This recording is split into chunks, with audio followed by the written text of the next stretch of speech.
Vamos lá, pessoal, dando seguimento à nossa aula, nós terminamos aí nossas ferramentas farmacológicas e agora nós vamos nos debruçar um pouco sobre as terapias não farmacológicas. Elas são igualmente importantes no contexto da atenção primária. Lembrando sempre que em atenção primária a gente tem que ter o fazer uso de tecnologias de baixo custo, de fácil acesso ao paciente.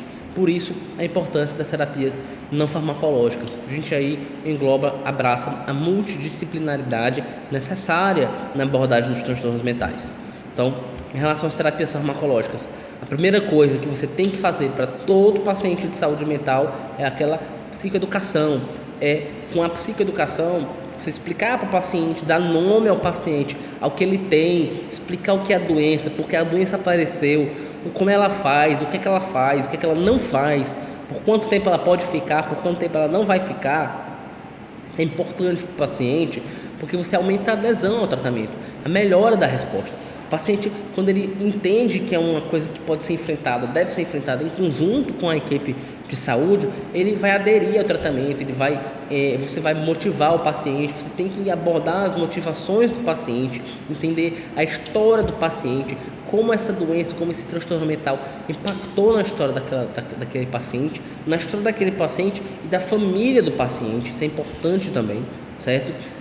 Quando a gente consegue educar os pacientes sobre os sintomas que podem ser causados por esses transtornos mentais, a gente diminui a hiperutilização do serviço. O paciente sabe que é aquilo que causa. A gente pode ensinar pacientes manobras, técnicas simples para diminuir os sintomas ansiosos. A gente evita que aquele paciente se sinta desamparado, que fique utilizando recorrentemente a unidade de saúde.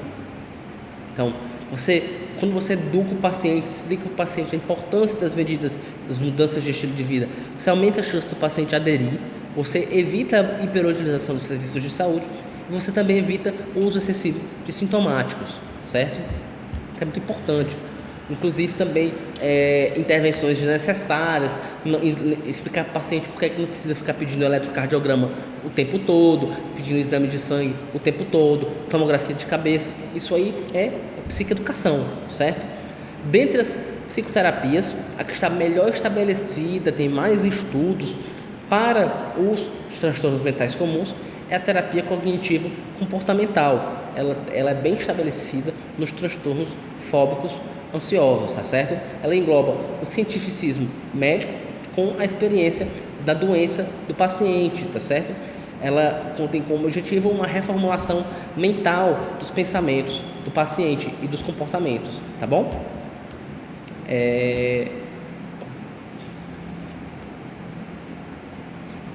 Então, assim, a gente consegue, via terapia cognitivo-comportamental, um controle dos pensamentos catastróficos, da percepção distorcida das reações fisiológicas da ansiedade. E são ensinadas ao paciente técnicas como a respiração diafragmática, o relaxamento muscular, para atenuar os sintomas, principalmente na piora com eventos estressores. Existem também terapias chamadas terapia psicodinâmica, que é baseada no catarse, que é uma liberação de uma grande carga emocional, no insight, na percepção do paciente da sua realidade psicológica. Existe terapia também baseada no conceito de transferência e contra-transferência na entrevista. Essa terapia de psicodinâmica que engloba 7 focos, que é o foco nos afetos, na expressão das emoções, exploração das tentativas de evitar pensamentos e sentimentos que causam desprazer. Um exemplo muito usado é pedir para o paciente não pensar no elefante rosa. Aí você fala, mas qual foi a primeira coisa que você pensou? No elefante rosa. Exato, porque a gente não consegue controlar que os pensamentos venham ou não venham.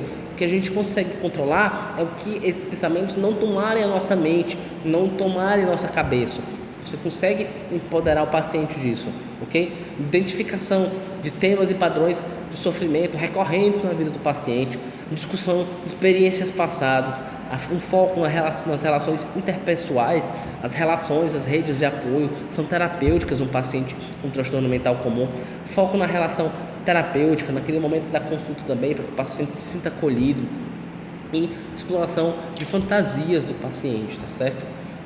Em relação às mudanças de estilo de vida, os exercícios físicos eles estão associados a melhora de sintomas, com melhor adesão, maior perspectiva de remissão de sintomas Eles, inclusive, em estudos, grandes estudos, revisão sistemáticas, ele em monoterapia esteve como equivalente à psicoterapia e uma monoterapia em dose média a moderada. Então, é importante o uso do exercício físico como uma técnica também para você englobar no seu plano de cuidado. A interrupção de substâncias, álcool, tabaco, cafeína, que podem piorar ou modificar o efeito dos psicofármacos, tá certo? Controle de comorbidades clínicas usualmente associadas que causam sofrimento ao paciente. Dentre essas outras, nós temos também outras técnicas psicoterápicas, mas que não são bem estabelecidas para os transtornos ansiosos. Não existe dados o suficientes e revisões sistemáticas que respaldem a aplicabilidade de uma ou outra psicoterapia, certo? As terapias coletivas ou em grupo, elas ainda não estão bem estabelecidas, mas que têm apresentado em revisões sistemáticas de literatura cada vez melhores resultados. São as terapias com grupo de paraprofissionais, por exemplo, alcoólatras anônimos, o AA, né? Então, está tendo novas evidências científicas. A gente vai voltar a essas outras terapias na parte 7 da nossa aula, tá certo, pessoal? E aí, portanto, a gente terminou a parte 1, que é terminando com os psicofármacos. E agora a gente vai, daqui a pouco, dar continuidade na parte 2, entrando na parte 2, que é começando a englobar as entidades dos transtornos ansiosos, tá bom, pessoal?